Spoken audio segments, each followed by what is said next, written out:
ბატონ ბესო ახალშენაშვილთან, რომელიც სწორედ აი ამ უაღრესად მე ვიტყოდი ისეთ ფაქის თემებზე და მნიშვნელოვან თემებზე ისაუბრებს უახლეს ისტორიისა, იგი დოკუმენტურ მასალებზეა დაყრდნობილი და არა რაღაცა ემოციაზე, ზეპის სიტყვიერობაზე, რაღაც ტრაფარეტულ სადღეგრძელოებზე, ან ტრაფარეტულ ძაგებაზე თუ გინებაზე და ასე შემდეგ, რაც რითაც სავსეა დღევანდელი როგორც ტელეეთერები, ისე მასკულტურა ჩვენი, რომელიც სამწუხაროდ აურაცხელია ჩვენს გარშემო.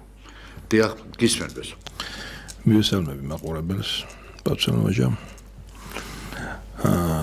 უსამძიმრებ პატრიარქის ჩვენი უსაყვარლესი ადამიანის გარდაცვალებას და დრო რომ არ დავკარგო, პირდაპირ გადავალ აღნიშნულ თემაზე, იმიტომ რომ ძალიან საჭირო როტო საკითხებია ეს და იმდენი აუარებელი ზღამასალა რომ არ არის ნამდვილად დროის დაკარგვა. კი ბატონო. საერთოდ იოსებ სტალინი რომ განვიხილოთ და მას რომ ბოლომდე ჩავუღრმავდეთ და ის ამოუწუროთ და ახლობით გამოთვლილი მაქვს 7 წელიწადი არის საჭირო ყოველდღიური 6 საათიანი გადაცემით და მაშინ შეიძლება მიუახლოვდეთ მისი პიროვნების სრულ ამოწურვას და დახასიათებას მისი ეპოქის. მე დამავიწყდა თქვენი ბიოგრაფიული შტრიხები. ბატონი ბესო ახალშენაშვილი არის ყოფილი მოჭიდავე ჩემპიონი როგორც ევროპის ისე საბჭოთა კავშირის თავისუფალი სტილის ჭიდაობაში და ასევე დღეს რომ არის მოდაში ასე ბრძოლა წესების გარეშე იაპონიაში 3 დიდი ბრძოლა აქვს მოგებული აი ამ კუთხით ბატონ ბესოს თავის დროზე. დიახ, უკაცრავად ესეთ ჩაჭრისთვის. მადლობა.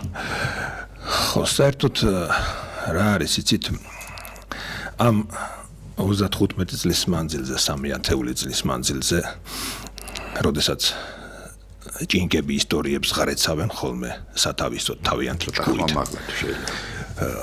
რჩება ისეთი შთაბეჭდილება ადამიანს, რომ თითქოს არსებობდნენ რაღაც ეპოქა იდგა საქართველოში, ისეთი ბნელი ეპოქა, რომლისგანაც ქართველმა ხალხმა როგორც იქნა დააღწია თავი და მივიღეთ ჩვენ რაღაცა ნანატრი თავისუფლება და ახლა უნდა დავდგეთ და ვილაპარაკოთ დაუსრულებლად და გაუთავებლად რაც შეიძლება ცუდი იმ ეპოქაზე, იმ ადამიანებზე, რადგან ჩვენ ვართ რაღაცა გადარჩენილი ადამიანები და გადარჩენილი თაობა.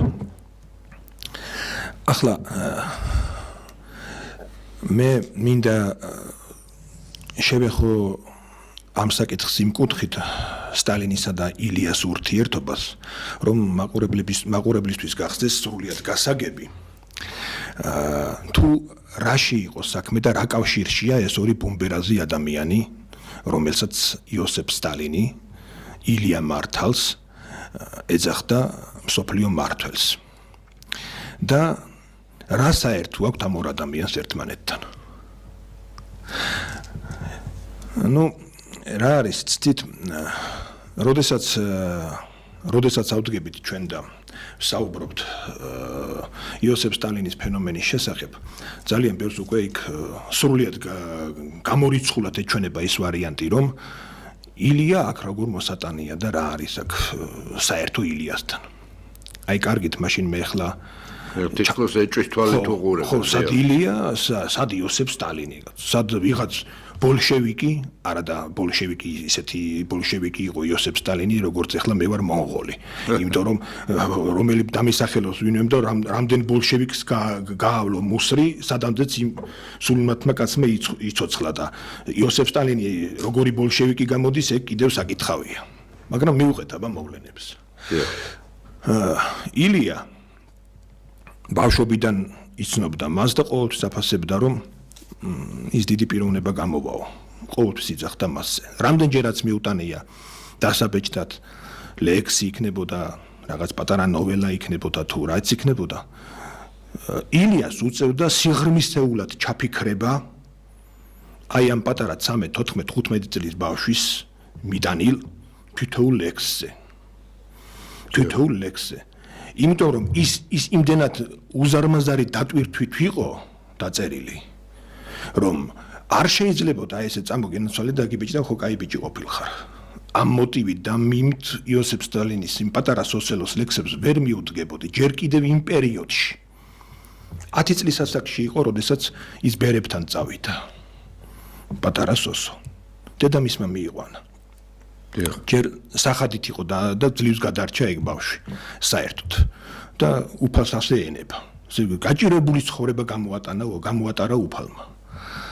10 წლიდან ბერები ზრდიდნენ მას ბერები. მე შემდგომში ვილაპარაკებთ მაგ თემაზე თუ რაში იყო ის სხვათა შორის ჩემი მოძღვარი ცხონებული მამა იოსებიც მეუბნეოდა რომ ბერების გაზრდილია იოსებ სტალინი. გელაჩი ძალიან ხშირად იმყოფებოდა ბერები ზრდიდნენ მას და ერთხელაც ერთი იმის დროს ლოცულობდა პატარა სოსო და ხმა შემოესმა უკნიდან რომ ერთ-ერთმა ბერმა იქაურმა ბერმა გელაჩის მონასტერიდან უთხრა რომ შენ მოგიწევს ცხოვრებაში ძალიან დიდი კატაკლიზმების გადატანა, ძალიან უზარმაზარი დაპირისპირება და შენ უნდა მიიყვანო შენი საქმე ბოლომდე და უნდა დაანახო კაცობრიობას თუ რეალურად რამისით ახარ მოვლენილიო. ეს პატარა სოსოს ახსოვდა. სხვათა შორის აი ამ მომენტიდან რაღაც 4-5 საათის შემდეგ დედამისმა მიაკითხა კეკემ. მიუტანა იქ ბავშვს რაღაცეები ისე არტოვებდა ხოლმე და აკითხავდა და დედამისმა წაყვანას თხოვა. ბერებმა არ გაატანეს და არ თვითონ წავიდა. და უთხრა მიზეც, იდე ესე და ესე და ესე. ანუ დედას უნდა წაეყვანა და არ წავიდა. წამომწვევიო შვილო უთხრა და არაო დედა დავრჩებიო. და დარტო და აბა თქვენი ცითო, გაუფრთხილდითო ჩემ შვილსო და კარგად აღმიზარდეთო. დედამის როგორც უნდა რომ ღვთელი უნდა გამოსულიყო. მაგრამ ის გასცდა ღვთელობასაც, ის გასცდა საერთოდ ყველანაირი ჩარჩოებს და ის წავიდა რაღაც ზენიტში. ნუ პატარა ბავშვზე თავისთავად ცხადი ეს ყველაფერი აისახებოდა და პატარა ბავშვს ძალიან მაგრად ამხსოვრდებოდა, მაგრამ ის რომ მართლა უფლის ხელდასმული არ ყოფილიყო, ის მომენტალურად წავიდოდა იქიდანაც, ვერც ის გადაიმას იზავდა. ნუ ბავშვს ცხოვრებას დაუბრუნდებოდა და ეგერ მამამისი მაგალითად ფეხსაცმელებს კერავდა და წაიყვანდა და იდეალურად ნახელა 2 ცალი წყვილი შეკელილი ქონდა იმ ბავშვის. და მამამისი უხაროდა რომ აი ეს გამგრძელებელი მყავს ჩემი საქმისო. მაგრამ როგორც ჩანს უფალი სხვანაირად ამზადებდა ამ ადამიანს და მართლა მოამზადა. ახლა რო არ გამექცეს საკითხი და კერძოდ რა ის იყო. როდესაც ილია იხილავდა ამ პატარა სოსოს ცხოვრებისეულ ორომტრიალს და თვითონ იმას უღრმავდებოდა და ამბობდა მასზე რომ მისგან ძალიან დიდი პიროვნება დადგებოდა და ძალიან დიდი მომავალი ჰქონდა სტალინს ეს მთელი ცხოვრების მანძილზე გაჰყვა. იცოდა ეს სტალინმა. ახლა ეს პიროვნება არ იყო, რომ წამომდგარიყო და ყველაფერი ეთქვა საჯარო და სახალხოთ, თუ რისი განხორციელება ეწადა და გულში რა ეთო. აი დაუკვირდეთ ახლა მაგალითად. რა იხემძღვანელა, რა დაიდო კანონის, აი რო თქვენ კრედო ქონდა ცხოვრებისეული იოსებ სტალინს ილია ჭავჭავაძიდან. და აი მიხვა თუ არა ილია ჭავჭავაძისეულ ცხოვრებას. კარგი აბა ვნახოთ, არ მიხვა თუ მიხვა. ილიას გულის დარდი რაც იყო თავის ცხოვრების მანძილზე ფაქტიურად თავის ნაწარმოებებში ყველაფერი ქონდა ნათქვამი. ხიჭატეხილობის პრობლემა. როდესაც რამდენი ოფიციალურად აი გულსაკლავი ნაწარმოებები აქვს მიწვნილი. თუნდაც ოთარანთქურივობიდან, თუნდაც ლუარცაფთათქარიძიდან. აი ახლა ვსაუბრობთ გლახის ნამბობი და ასე შემდეგ.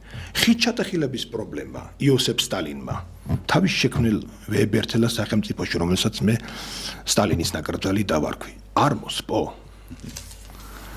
მაგრამ ადგებოდა ახლა ის კაცი და იტყოდა, იცი მე რა გავაკეთე ხალხო? აი ილია ჭავჭავაძის ის რო ქონდა ჩაფიქრებული და მე და ილია რო რაღაც საუბრობდით. გამიგეხედა განვახორციელე ქართველებო, გაიგეთ? განვახორციელე. ხიჭატეხილების პრობლემა არ მოსპო. დამლაგებლის შვილს თავისუფლად შეეძლო თუ არა იმ ქვეყანაში გამხდარიყო აკადემიკოსი, პროფესორი, ექიმი, ფრინავი, დიდებული გენერალი. ნებისმიერი სახე, ნებისმიერი კუთხე აიღეთ ცხოვრებისეული. ვინმე შეუშლიდა ხელს და ეთქოდა არა შენ თავადის შვილი არ ახარ გენაცვალე და ეგერ ისა აგაგიწევი ელიტარული წრიდან არა გენაცვალე და ეგერ ქათმის მარკალს გადმოგიგდებ და როგორც იქ მიხაკოს შვილს რო გადაუგდო იმან წერეთელმა თქო გახსოვთ ეგ მომენტი აგეწენ კარგი ხიჩათა ხელების პრობლემა ვეკუა ვინ იყო საბჭოთა ეპოქაში არ მიაღწია სტალინის შექმნილ ქვეყანაში არ მიაღწია უზარმაზარ გრანდიოზულ შედეგებს მუსხელიშვილმა სტალინის ეპოქაში არ მიაღწია უზარმაზარ შედეგებს ის პროფესორ მასწავლებლები აკადემიკოსები რომლებიც სტალინურ ეპოქაში იყვნენ და ვებერთალა უზარმაზარი სახელმწიფოს მშენებლობაში მიიღეს მონაწილეობა ეს გასაქანი ვინ მისცა იოსებ სტალინის შექმნილმა სოციალისტურმა იდეოლოგიამ არ მისცა აბა ვინ მისცა ჯორჯ ვაშინგტონმა და ტრამპმა მერე რო ქონდა ილიას ნათქვამი ენა მამული სარწმუნოება რომელი ენა არ დაიცვა იოსებ სტალინმა რამდენჯერ დაიბანა ჩვენი აკადემიკოსები პროფესორები მასწავლებლები გამოჩენილი საზოგადო მოღვაწეები აკადემიკოსები აკითხავდნენ და იოსებ სტალინი უთითებდა თუ როგორი თემით უნდა განეხილათ საქართველოს ისტორიის შემდგომი განვითარება და პირდაპირ ეუბნებოდა რომ რატომ უშინდებით ამ თქვენს დასავლელ კოლეგებს და ისტორიკოსებს რატო რეალურად წინა პლანზე არ წარმოწევთ იმას ქართული ხალხის რეალურ ცხოვრებას რეალურ ისტორიას სიმონ ჯანაშიას ჯავახიშვილს და უბრალო გმირები წინ წამოწია გიორგი სააკაძე რა თქმა უნდა გაიმეორა მე წეგნაც ვახსენე ახლა იოსებ სტალინი არ იყო ის ადამიანი რომ ტაში დამიკარით ჩემს ყოველგვარ იმაზე ყოველდღიური ცხოვრების ნაბიჯზეო და ადექითო და ჩემზე ილაპარაკეთ სულო გიორგი სააკაძის პირდაპირ ის გამოეორა ცხოვრებისეულის დატოვაშვილი ფაქტიურად რა არ დაიხსნა დღეობიდან მაშინ შაჰაბასისგან არ დაიხსნა სააკაძემ და გიორგი სააკაძემ იოსებ სტალინმა კიდევ პაულიუში არ გადაცვალა არ შეეძლო მიუტანეს კიდეც ის რომ ერთი 300-400-დან 400 კაცამდე შეეწირება შენი შვილის დახოცვასო შესთავაზეს ეს ყველაფერი კატეგორიული არ გაწყვეტს მე მამა ვარო და სხვისი მამებიო და სხვა შვილები არ აყავსო უარი თქვა კაცმა ვინმე გააკეთებს დღეს ამას წინა ხაზზე გავუშვებს ყაზანის ღვთისმშობლის ხატი თავის შვილს ვასილს შემოატარებინა მოსკოვის თავზე მფრინავი თვითონ იყო ის კაცი ნუ აი ფაქტები და ისინი წერან ვამბობდი ენა მამული რომელი მამული არ დაიცვა რა ქვია იოსებ სტალინმა არ გაამრავლა ტერიტორიები არ მიუერთა ქლუხორისა და ახალხევის ასე ვთქვათ შემოერთები იალბუზის მთა კი იქ ქართველები არ ჩაასახლა მე სულაზაღლებულმა ნიკიტამ კი უღმა დაგვიტრიალა სულ ყველაფერი და გამოყარეს იქიდან და გამოგვაგდეს ნიკიტას ნამდვილი გვარი კირში ნიკიტას ნამდვილი გვარი არის დედით იყო კირში და მამით იყო გასვიცკი მეტყევე მემამულე მამაძაღლის შვილი ეროვნებით ებრაელები დედითაც და მამითაც და შესულებიან ხრუშოვი და რომელი უკრაინა რომელი ხრუშოვი ეგ თვითონ ბერიას ამოგზაგქეკილი არქივებიდან არის ზდიეს მაგის ყავს და მიაგნეს და პირდაპირ მასალები დაუდო 1939 წელსშივე როგორც კი გადავიდა ბერია იქ სტალინს ხრუშოვის იმაზე თუ თავიდანვე თვალში არ მოუვიდა ვინ იყო ხრუშოვი და რას წარმოადგენდა სარწმუნოებას არ იმას აქნა იოსებ სტალინმა რო იტყვიან მხარში არ ამოუდგა 53 წელს გაგიჟებული ომის დროს ავტოკეფალია ჩვენი არ აღიარებინა რუსეთის მართლმადიდებლურ ეკლესიას მე-6 ადგილზე გავედით და მე-6 ადგილზე დააყენეს მსოფლიო მასშტაბით მართლმადიდებლური ჩვენი ქართული ეკლესიათა რიგში მართლმადიდებლური ეკლესიათა რიგში ისეთებს გაუსწარით ბულგარეთს და სერბებს და იმას გაუსწარით ევროპაშიც და იმაზე შეეხოსა არ მოაღწიოს ჩემს ყურამდეო რომ დედა და მამა ლოცულობდესო ომის დროს გაგანია ომში შვილის გულისთვისო და ვინმე შევიდეს იმ ოჯახში და რაღაცა უკრძალოთ ეს ოფიციალურად იყო გამოცხადებული მაშინ მაგრამ მე მიიყურძირეს და 1929 წელში ეკლესია მონასტრების დანგრევის საწინააღმდეგო დადგენილებად ლენინის დადგენილება რო გავა 1913-666 მაშინ იოსებ სტალინი იმყოფებოდა ყაზანში ამ ორმა სულაზაღლებულმა ულიანოვმა და ბრონშტეინ ტროცკიმ ლეიბა ბრონშტეინ ტროცკიმ დაიხელთ ეს დრო მაგას ელოდებოდნენ სპეციალურად დაიხელთ 17 წელში 19 წელში 19 წლის რევოლუციიდან 2 წლის შემდეგ 1 მაისს თუ არ ვცდები 19 წლის არა შემოდგომის პერიოდი იყო დაიხელთ ეს ეგ დრო და ესე რა ქვია სტალინის როცა ჩამოვიდა დახვდა ესეთი ის რომ ოგპ-ს ესე იგი გადაბარდა ჩეკას გადაბარდა სულ ყველაფერი რომ ესე იგი შეიტანეს მართლმადიდებლური, მხოლოდ და მხოლოდ მართლმადიდებლური ეკლესიები, ისინი სინაგოგებს არ შეხებიან, ვითომ რელიგიას როს დევნიდნენ, არავითარი რელიგია დევნა. რელიგიის დევნა კი არა, უშუალოდ მართლმადიდებლობასთან დევნა იყო და ბრძოლა. კი, ეკლესია მონასტრებიც არც მეჩეთებს შეხებიან, მაინც და მაინც მართლმადიდებლური ტაძრები. მართლმადიდებლური ტაძრები უნდა მოსპობილიყო და მთლიანად განადგურებულიყო. სამღვდელოება უნდა მიწასთან გასწორებულიყო და ასეც მოიქცნენ. იქიდან აღებული რო იტყვიან ნალაფარის სახით უკვე უნდა ეს ყველაფერი გადაგზავნილიყო, როგორც ტროცკი იყო დაფინანსებული დასავლეთიდან ჯეკობ შიფი, იგივე ებრაელისგან, თავისნაირი ურიასგან და ეს 7 მილიონი დოლარი დაჯდა ოქტომბრის რევოლუცია და იმ ყველაფერს ამოღება უნდოდა. ეს ყველაფერი იქ უნდა გადაგზავნილიყო და პლუს კიდევ 99 წელს ფაქტიურად საუკუნით მთლიანად მთელი რუსეთის ტერიტორია და მისი ავლადიდება უნდა გადასულიყო ებრაელ ბანკირთა ჯიბეებში. აი ესეთი ხელშეკრულება დაიდო დასავლელ ბანკირებსა და ლევ ტროცკის შორის, ბრონშტეინს შორის. აი ეს მოვალეობა იყო დადებული. ეკლესიის ძარცვა განადგურება სასულიერო პირების ხოცვა ჟლეტა დაუნდობლად პირდაპირ ხოცვა ჟლეტა იყო გამოცხადებული ოფიციალურად იყო იღეთი ის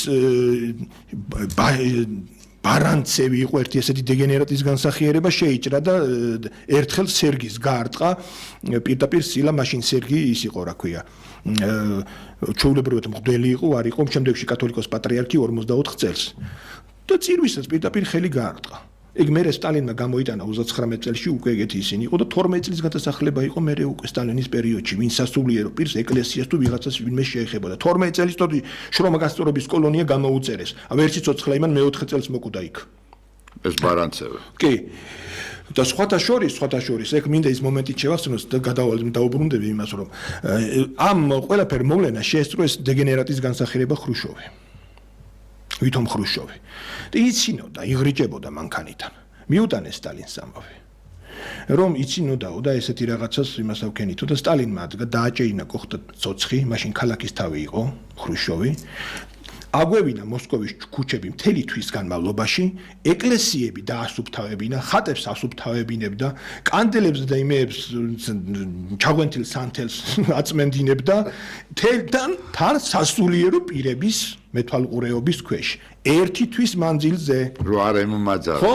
აი პირდაპირ აი ესე დადიოდა ხრუშოვი მეეზოვის ფორმაში და ცოცხით ხელში. აი ეს იყო რეალური ის იყო. ხო და როდესაც ლაპარაკობთ ხოლმე ისევ დაუბრუნდეთ ილიას და სტალინის. კი ბატონო, გადაუხვით რომ თქვენ შემეკითხეთ და გადაუხვით, ახლა მე უბრუნდები. თუ კიდე რამე დარჩა თუ არა გადავიდეთ ამ თემაზე. ხო არა, დამრჩა მე რა თქმა უნდა ილიასზე უნდა თქვა ის როდესაც ილია ჭავჭავაძეს მიუტანა ლექსი იოსებ სტალინმა ვარცგაეფურჩინა კოკორი გადახვეოდა იასა და კიდე ქონდა მასთან მიტანებული ლექსი იყო ასეთი როდესაც ზეპირად აღარ მახსოვს მაგრამ მუხის ფანდურით იყო ქრისტე გამოყვანილი მუხის ფანდურში მგალობელი იყო მაცხოვარი და ამ მუხის ფანდურში ის ღიღინებდა ასე იგი ღიღინებდა ადამიანის პიროვნულ იმაზე რა ქვია ღირსებაზე აი ეგეთი იმით აქვს გაკეთებული იმას როდესაც ილია ჩაუღრმავდა ამ იმას ვინა ყავს უან მუხის ფანდორიანი მასში გამოყვანილი შენი მთავარი გმირი ვინ არისო ქრისტეაო უკითხია ილიას სტალინის ბავშვი სოსოლოს არა მარტო მასწავლებელო აქო ქრისტეო თავის მწვალებლებსო და თავის იმას შეუნდობსო და შენში აქ ისეო დანდობაო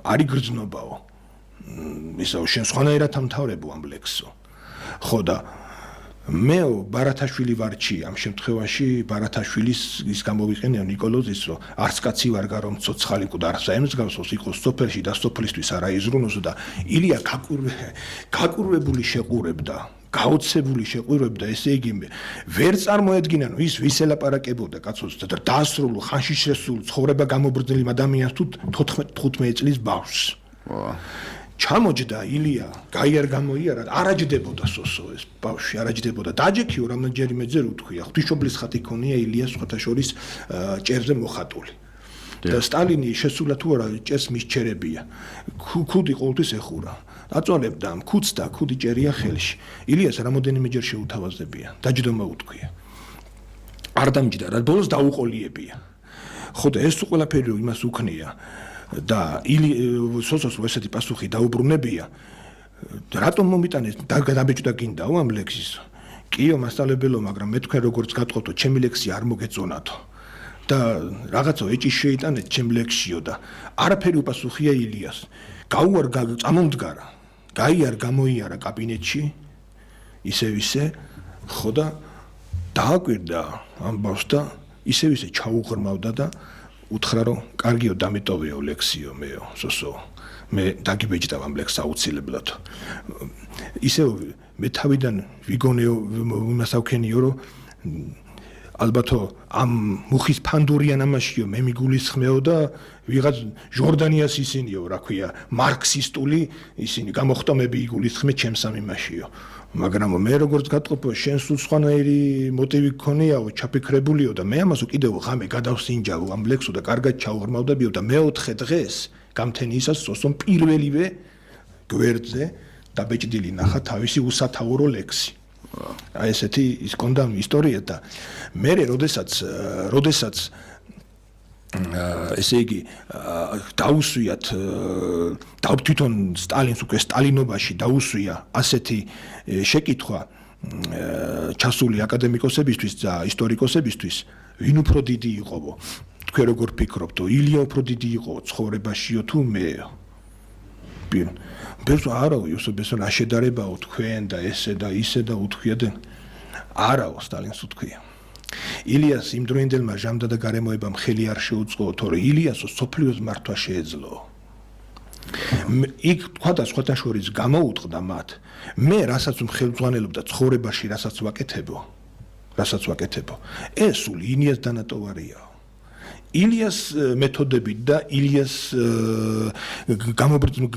გამობრძმედილი ცხოვრებისეული მეთოდებით საზღვრავდა ხელმძღვანელობ ცხოვრებაში და სახელმწიფოს მიოციო ქუდზე კაცი ვისი მოგონილი იყო და ჩვენი ქართული გამოთქმა ქუდზე კაცი იყო იოსებ სტალინმა როსაც ქვია ქუდზე კაცი თვითონ იმას აკნა გამოაცხადა სამამულო ომის ჩვენ რო წინაპრები როდესაც ბრძოლაში ტერმინი რო იყო ასეთი რომ აი ქუდზე კაცი გამოვიდა და ქუდზე კაცი იყო შემდეგ სტალინმა შემოიღო მთლიანად და ბოლემ ეს ძველი ქართულის იყო როცა მტერი ესეოდა უბრალოდ ის არ ამჟღავნებდა ქუდზე კაცი გამოდიოდა რა თქმა უნდა ის არ ამჟღავნებდა ამ სულ ყველაფერს და არ ამბობდა მაგრამ ქართული მენტალიტეტით იყო ის ქვეყანა აწყობილი და მართული იმიტომ რომ ვერ გაუძლებდა ვერანაირი სხვა ფილოსოფიური მოძღვრებები და სხვა ქვეყნის გამოცდილებები და სხვა თუ ქართული მენტალიტეტით არ იქნებოდა ის ქვეყანა აწყობილი როდესაც ჰიტლერმა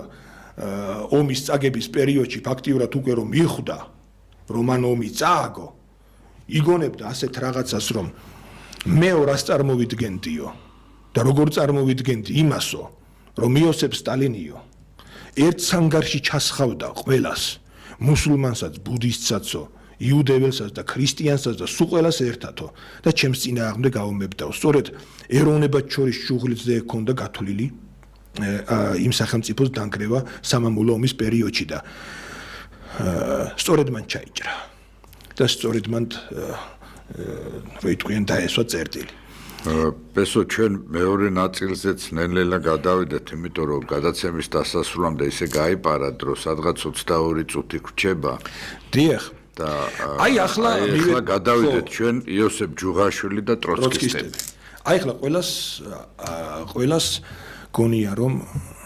გონია რომ იოსებ სტალინი იყო დიდი ბოლშევიკი, ბოლშევიკურ რევოლუციაში ნაწერთობიდან, კი, რა თქმა უნდა, ნაწერთობიც იყო და მათ რიგებშიც იყო. მაგრამ იოსებ სტალინი ისეთი ბოლშევიკი იყო, რა თქვა ახლა, როგორც მაგალითად გიორგი სააკაძე იყო მონღოლი. რომელი ბოლშევიკი დატოვა მან ცოცხალი? ის დიდი ღრმა ბოლშევიკები, ურია ბოლშევიკები. სადამდეც იცოცხლა იმ კაცამდე, სადამდეც ხელი მიუწოდა. რომელი არ გაისტუმრა იმ ქვეყნად. ეკლესიის მგმობელები, მგრეველები, ძარცველები, მღვდლების მკვლელები, სასულიერო პირთა განმასახლებლები, რომელი? ლევ ბრონშტეინ-ტოცკი, ზინოვიევი, კამენევი, ბუხარინი, ეჟოვი, ჟდანოვი, იაგოდა, ეს დიდი ნაღები, იმათი ინტელიგენცია და კიდე რაც ჩამოთვლის, ყველგან 18 წელიწადი დასჭირდა სტალინს, რომ ყველგან შეეღწია, სადაც მათ ფესვები ჰქონდათ გადგმული. რომელი ბოლშევიკი დატოვა მან ცოცხალი? ერთი შეხედვით დღეს რომ გადავხედოთ, ხო, დასავლეთი უნდა ყოფილიყო ძალიან მაგარი კმაყოფილი, იმიტომ რომ იქ შეიქმნა რაღაცა საბჭოთა კავშირი იქმნებოდა მათი თვალთახედიდან გამომდინარე, როგორც ტროცკის დავალებული ჰქონდა, უეროვნებო, როგორც დღეს ამერიკა, ურელიგიო, ესეთი საზოგადოება, სადაც ყველა ვისაც რასაც უნდა იმას გააკეთებდა. მაშ თუ ესეთი სახელმწიფო ესე გააძლიერა სტალინმა, ესეთი სახელმწიფო შექმნა, მაშინ რატომ არ შეხვდნენ ესეთი დაფდაბნაღარები და ტაში და მთელი ამბები? საბჭოთა კავშირი სტალინის პერიოდში გაძლიერდა რაღაც არნახულ დონემდე. რატომ არ მოსწონდათ? რატომ არ შეუყვარდათ? რატომ არ დააფასეს? რაში იყო საქმე, კაცო? ასეთი ძლიერი ქვეყანას ისინი რო იტყვიან, სიზმარშიც ვერ დაისიზმრებდნენ და რატომ ამოაგდეს სტალინი თავიანთი სოფხედელობიდან და რატომ შეიზულეს და რატომ შეისისხეს? რაში იყო საქმე? ერთადერთ რამეში იყო საქმე. იმიტომ რომ იქ საბჭოთა კავშირში მაცხოვრებელ 15-ვე რესპუბლიკას და უამრავი ეროვნების ადამიანს ეროვნული თვითმყოფადობის იდეა რასაც ჰქონდა, ილიას, სულ ყველაზე გაავრცელა. ჰქონდათ საკუთარი ჯარი ყველა რესპუბლიკას. ჰიმნი, ენა, დამწერლობა, მამის სახელი, ეროვნება გეწერა, პასპორტი, კონსტიტუცია, ყველაფერი რაც კი იყო.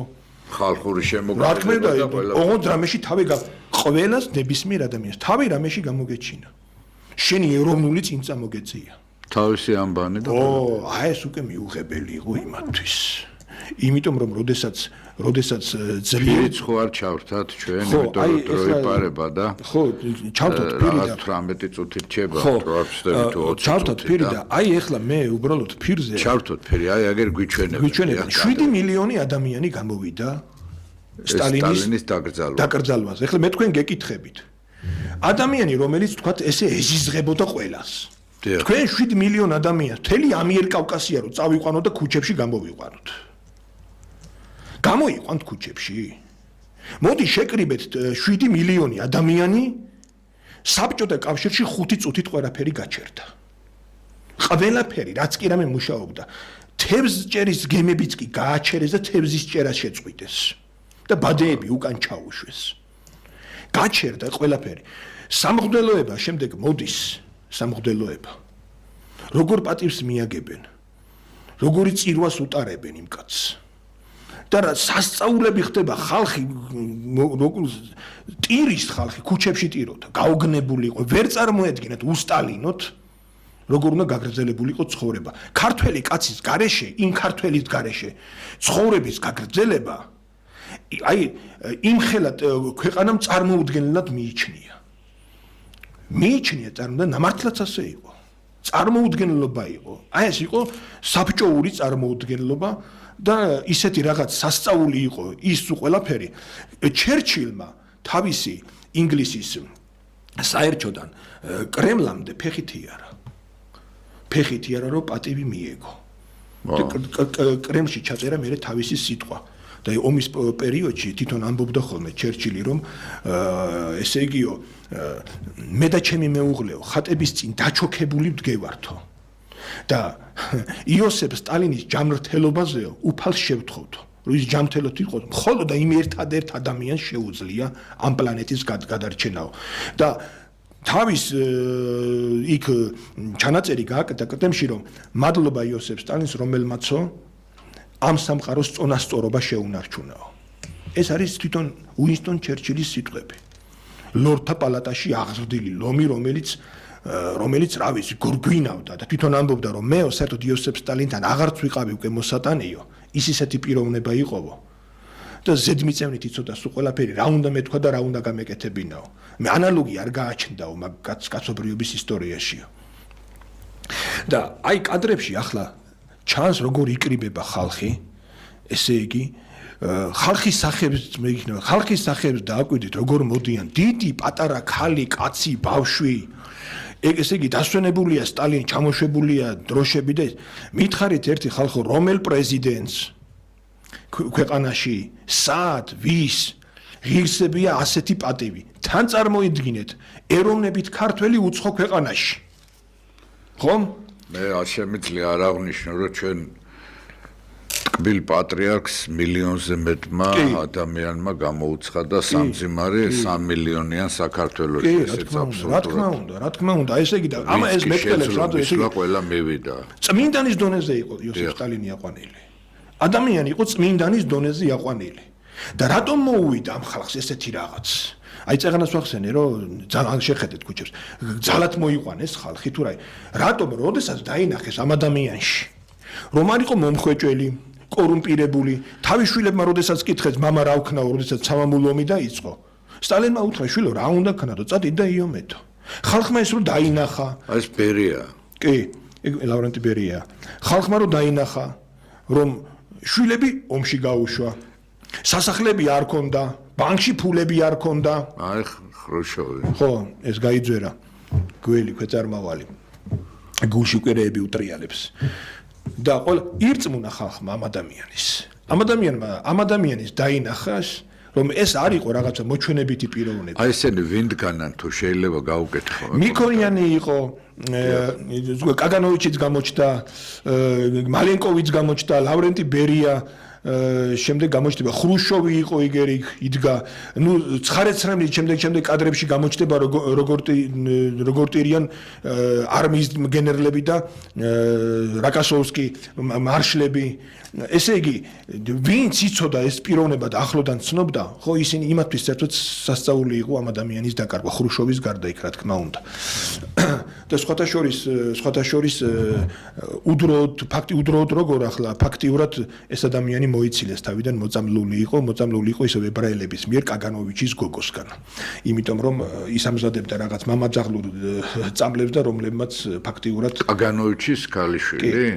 ქალიშვილისგან იყო ექიმი იყო თუ არა ჩხიბავი მაიმუნი იყო რომელიც ამზადებდა რაღაც იმეებს და სხვათა შორის იმ დღეს იმასე რა ქვია სასმელში გაურიეს ის რა ქვია ექსამალი იქნა გარეული გვინოში კი სასმელში გაურიეს ექსამალი რომელსაც სტალინმა იმასაკნა რა ქვია შემდეგ ნელ-ნელა იმასაკნა და სხვათა შორის ბერიამ მიანიშნა ხალხურ მედიცინას კიდე მისდევს თუ შენი შვილიო ბერიამ დაიწყო მე მაგ საქმის გამოძიება კაგანოვიც მიანიშნა რა რომ ხალხური მედიცინა კიდე აინტერესებს ეს შენს გოგოსო იცოდა ეგ ყველაფერი მაგ საქმის გამოძიებაც ბერიამ დაიწყო მაგრამ აღარ დასწალდა იმიტომ რომ ისიც მე მოიცილეს მოკლეს ეგ კაც მოკლეს როგორ ფაქტიურად თვითფრინავში ააფეთქეს ბერია კარ ჩამოსულა არანაირი მისი სასამართლო არ გამართულა და არავითარი მაგდაგარის ისულელეები თვითფრინავში ააფეთქეს იმიტომ რომ აცნობეს რომ გადატრიალება ტარდებოდა და მზადდებოდა მაგის წინააღმდეგ და ბერიამ თქვა აეროპორტში ფეხს დავდგა და ვნახოთ ვინ მის მოუწყობს გადატრიალებასო და ააფეთქეს ბერია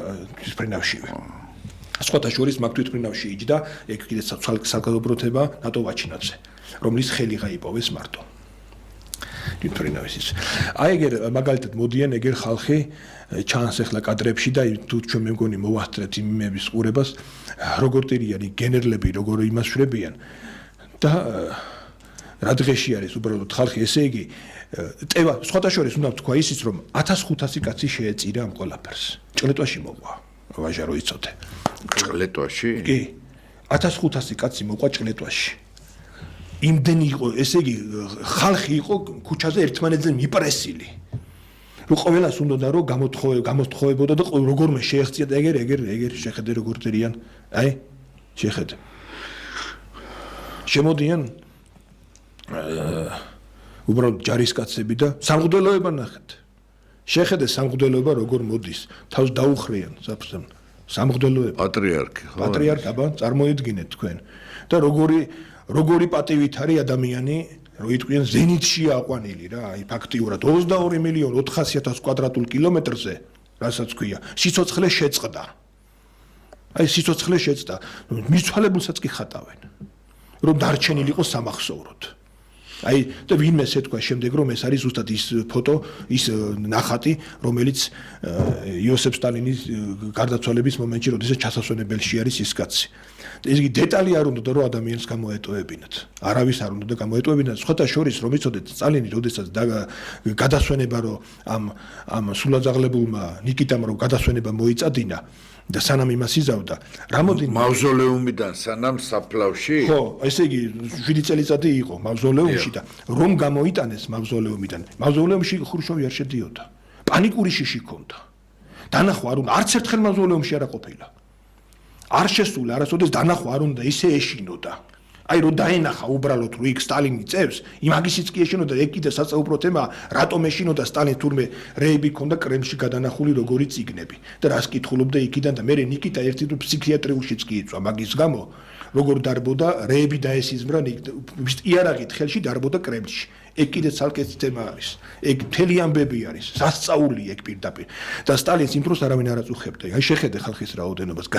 გასკდა შენობები აღარ არის უკვე ადგილი. აქეთ იქ ტროტუარზე, სადაც არის ხალხი მოდის ოკეანე პირდაპირ. წამლეკავი იმით რა. ხო და შემდეგ როდესაც სასაფლაოზე გადაასვენეს, სასაფლაოზე და ჩაასვენეს ეს კაცი ჩუმად ღამე მოხდა ეს ყველაფერი. თქვენ წარმოიდგინეთ. ანუ მავზოლეუმიდან გადასვენება კრემლის კედელთან მოხდა ღამე. კი, თოვლი იყო. დიახ. თოვლი დებოდა. გარშემოწერილობით 3 მეტრა ნახევარზე იქ თოვლი არიდებოდა. მიწა ხურდა. სულ ხურდა. მთელი ერთი თვის განმავლობაში, მეტი კიდე თვენახევრით განმავლობაში, ვერავინ ვერაფერი ვერ ახსნა. ხან რას დააბრალეს, იქ კრემლის კედელთან. აი, სადაც საფლავი არის. დიახ. დიამეტრიულად წარმოიდგინეთ 3 მეტრა ნახევრის გარშემოწერილობით თოვლი დებოდა. სხვაგან იდოს უჩვეულებრივად სხვა საფლავებზე ვინც ჩამწკრივებულები არიან იქ სხვაგან. თავის ძეგლები. აი სტალინის გარშემო სადაც საფლავი იყო თოვლი დებოდა. დაინტერესდა ყველა რაში იყო საქმე. დიახ. თოვლი სიცივე ყინვა დებოდა, ბალახი ხარობდა. ბალახს თოვლი არიდო. და მიწა იყო თბილი ზემოდან. დაარტყეს ბურღები. თან სტალინი იყო ძალიან ღრმად არის ჩასაფლავებული. რატომ გააკეთეს ესე? დაახლოებით 6-7 მეტრის სიღრმეზეა ჩასული. რას ლაპარაკობ? კი, სპეციალურად. რეჟნევი ეგრევე ჩააგდეს. იმას გავუვარდა, თქო, პირდაპირ ჩავარდა ეს. ჩაასვენეს იმაში. იმიტომ რომ მოწამლული კაცი იყო და ესა რა ქვია, მოწამლულ იმაზე რა ქვია, ეთყობოდა რომ სხეული ბალზამირებული და ის იყო დიდხანს ვერ გაძლებდა. ამიტომ ეს ჯერ უოქროს ისინი ქონდა ზედ მუნდირზე სულ ყველაფერი, იმიტომ რომ სხვა რკინა რო ყოფილიყო რაღაცა რეაქციაში შევიდოდა და ყველა მიხვდებოდა, შეიძლება გახსნა დაწყებულიყო იქვე სანამ დაასაფლავებდნენ და პანაშვიდების პროცესში, ამიტომ სულ ყველაფერი ოქრო და პლატინა იყო, ღილები, სამხრეების, ისინი რომ რეაქციაში არ შესულიყო. მე ეს ყველაფერი დააჭრა ხრუშოვმა. ეს ოქროს ისინი. რომ გამოასვენეს მაშინ. ხო, ეს ყველაფერი დააჭრა და იმასაკნეს და პირდაპირ იმასაკნეს ეს აყარეს იქიდან და ბალზამირება ესე გავუკე. ახლა მე გეუბნებით რატომ მოხდა ეს რა იყო იქ. ძალიან ღრმად დაახლოებით 6-7 მეტრის სიღრმეზეა დასაფლავებული. ჩასაფლავებული 3 მეტრა ნახევრის მანძილზე იყო ესა რა ქვია, სულ თოვლი დებოდა. მიწა იყო ესა სერიოზულად თბილი. ვერაუღეს ალღო რა ხდებოდა. ვინ აღარ ბოლოს მოიყვანეს ღამე ბურღი დაარტყეს. რამოდენიმე რაღაცა მეტრანახევრის თუ სადღაც 2 მეტრამდე არ იყო მისული, მიდიოდა ეს ბურღი კარგად. მე რაღაცა საშინელება დაემართა. სვერლოების, ალმასის სვერლოები იმტრეოდა და იმტრეოდა. ვერ ჩააღწიეს იქამდე ვერაფრის დიდებით. რას ლაპარაკობ? ვერ ჩავიდნენ, ესე იგი ბურღი იწამეს, იწვალეს, მთელი ერთი თვე დაიტანჯნენ. მოიცა დაყრილი იყო მიწა და იმ მიწაში ვეღარ გადიოდა. რა იყო იქ ისეთი დაცვა გაკეთებული, ბუნებრივად გაკეთდა. ვერ ახსნეთ, დღესაც აუხსნელია ეგ ფენომენი. და მე ბოლოს გამოიკულიეს და გამოიძიეს. სტალინს ჰქონდა სპეციალური ლოცვები, რომელიც არის დღეს კრემლში გადანახული ზამუროვანე კლადბიში ეგრე ქვია. ამოქოლეს შემდეგ ის. იქ არის წიგნები. სადაც თვითონ ბერიაც არ შედიოდა. როდესაც ეთყოდა რომ ხელი არავინ არ შემიშალოსო, მთელი ღამის მანძილზე შევიდოდა და კითხულობდა იქ. იქ კითხულობდა ღმერთმაიცის რა წიგნები ჰქონდა იმას. რაღაცა ფენომენალური რაღაც ძველი უძველესი ხელნაწერები იყო. რომელმაც სხვათა შორის ომი რო დაიწყო და რომ ივან რემრისხანის საფლავიო და ისინი ივან რემრისხანის ბიბლიოთეკა სტალინის აღმოჩენილი ჰქონდა. ისინი გადანახული ჰქონდა. ომი რო დაიწყო სხვათა შორის ჭირდებოდა და ლენინის სარკოფაგიც კი მოათხრევინა და მოიმასიქნა იქიდან რომ სხვაგან გადაატაინენ სლუჩიჩი იქ რო შემოსულიყვნენ გერმანელები ეს რა ქვია მავზოლეუმში ეს არა იმიტომ რომ ლენინი ეხატებოდა გულზე უბრალოდ მისი პიროვნული მის შეურაცხყოფა იყო და როგორც სოციალისტური სახელმწიფოს შეურაცხყოფა იყო რაღაცა რო დამართნოდა თქვა და ეგეთი რაღაც მოსულოდა ეს ბიბლიოთეკა გადამალეს და შემდეგ როდესაც ომი დამთავრდა ეს ბიბლიოთეკა სტალინმა სპეციალურად იმას აკნა დღესაც დალუქულია და დღესაც შიშით მაგას ვერავინ ვერ ეკარება და ვერ ხსნის ხრუშოვმა ეს იცოდა არანორმალური რაღაც ფანატიკური ჟინი ჰკლავდა იმისა, რომ როგორმე გაეხსნა. სცადა ერთხელ, მაგრამ ხმა ჩაესმა, ეს ხო თუ ფანტაზიას ყვები, ხო? მაგრამ ხმა ჩაესმა იმას. იოსებ სტალინის ხმა რას დამდევო? გახსოვთ ქრისტე რო ეუნება პავლეს, რატომ დევნიო, რა გინდაო?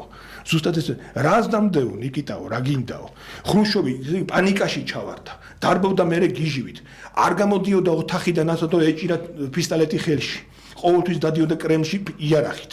მე შეამჩნიეს კრემლში გადისენა იქ მე დაცვამ შეიყვანა ორჯერ თუ სამჯერ ისროლა ესე ჰაერში ვიღაცას ესროდა რაღაცას ესროდა გაოგნებული იყო ჭუიდან გადავიდა ესე ფსიქოლოგიურად შეირყა დღესაც ვერ ჩავიდნენ იქამდე სტალინის საფლავი დღეს ბევრმა იმასთან აღარ ჩააღწიეს იქამდე მე მიანებეს თავი ამოუხსნელ ფენომენად დარჩა რა იყო ის რატომ ცხელდებოდა რატომ ხურდებოდა მიწა და მე მიაგნეს აი მაგ იმას მიაგნეს სტალინს გონდა ეგ ისე მაგრამ შიში დღესაც ვერავინ ვერ ეკარება მაგას არავინ არ დღესაც თუ დნება თოვლი აი იცით მე დაკვირვებული ვიყავი მაგრამ იქ ეხლა სულ ყვავილები და ისინი არის დაწყობილი და ის მაგრამ თუ გინდა რომ აი მოსკოვში კრემლთან გაარჩიო სტალინის საფლავი მიხაკებით ვარდებით ყვავილებით არის სავსე ერთადერთი საფლავი არ ჩანს ხო საფლავი დანარჩენებზე შეიძლება ერთი ცალი ან ორი ცალი და აი ზრდილობისთვის ვიტყვიან იქ საფლავი არ ჩანს კაცო იქ საფლავი ეგერ მე როდესაც ბავშვობაში აი შევიდა რომ გახედო კრემლის კედელთან სადაც დაენახავ მიხაკებს და ვარდებს წითლად მოღაღანეს ეს არის სტალინის საფლავი ხო და მე სხვათა შორის ადრინდელ და ეხლა მე საიდან გეუბნებით ეხლა ამ ყველაფერს ვიღაცას ეს არ მოეჩვენოს რაღაცა გადაჭარბებულ რაღაცად ბავშვობაში შეკრებების ბორებს რო ვეძახით რა ქონდა ხოლმე და სპორტიდან რომ მივდიოდი მე როგორ უნდა იმას ვიყავი რომ ერთხელ მომიწია 5 ქალაქში გადაფრენა და მაინც გამოვნახეთ რომ სტალინის საფლავთან მივსულიყავი დიახ შემდეგ დავბინავდით იქ რუსიაში სასტუმროში ხო და ცნობილი სასტუმრო ხო და სტალინის საფლავთან და გავქცეულიყავი ყველა ვარიანტში ნახე სტალინის საფლავი და სხვათა შორის დღეს რო ეძახიან ხოლმე ლოთები და ისინი იყრიან რომ თავს იცით რა განათლებული ხალხი იყვნენ ის ლოთები ბავშვი დავჯდებოდი და სულ აი პირდაღებული უსმენდი რა უნდათ ხოლმე მოიტანდნენ 1.5 ლიტრა არახს იჯდებოდა 1-5-6 კაცი, ხო არ გონია მართლა ლოთები იყვნენ და რაღაც სასმელზე დახარბებული. უბრალოდ უყვარდათ ეგეთი რაღაცას ისა ქონდა ცხოვრებისეული სტილი. ნიორი, კიტრის მწნილი, რაღაცა სალის ნაჭერი, შავი პური დაჯდებოდნენ. ხო და აი ერთ-ერთი კაცი იყო. მე ვიყავიო შვილო ერთ-ერთი ბურღველიო. ვა, ამისიო. თქვენ გეუბნებო. მე მითხრა. ისა რა ქვია. აი ეს ისტორია მომიყვა. ია ზაბური ვარო. კოდალა მოვიყვანეთო, ბულდოზერი. და იმით ის დავარტყია. სვერლოები გვემტრეოდაო 1 წუთში 5-6 ცალი იმტრეოდაო. პირველი მეტრ ნახევარზე თითქმის 2 მეტრამდე მივედითო და კარგი მიდიმა. მერეოსიო. ისე რა საინტერესოა რა, თან ახალი დაყრილი მიწა ხო. ვერავინ ვერ ახსნა ეგ ფენომენი, ვერავინ ვერ ამოხსნა.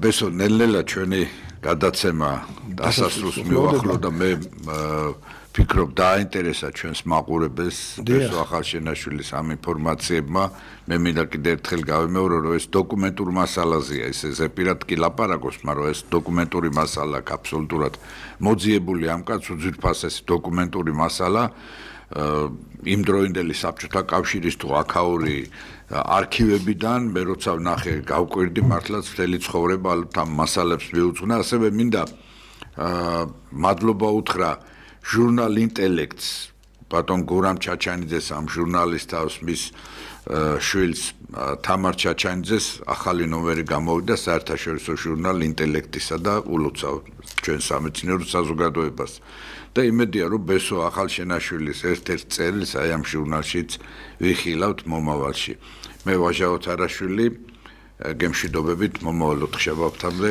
ნახვამდის კარგად გრძანდება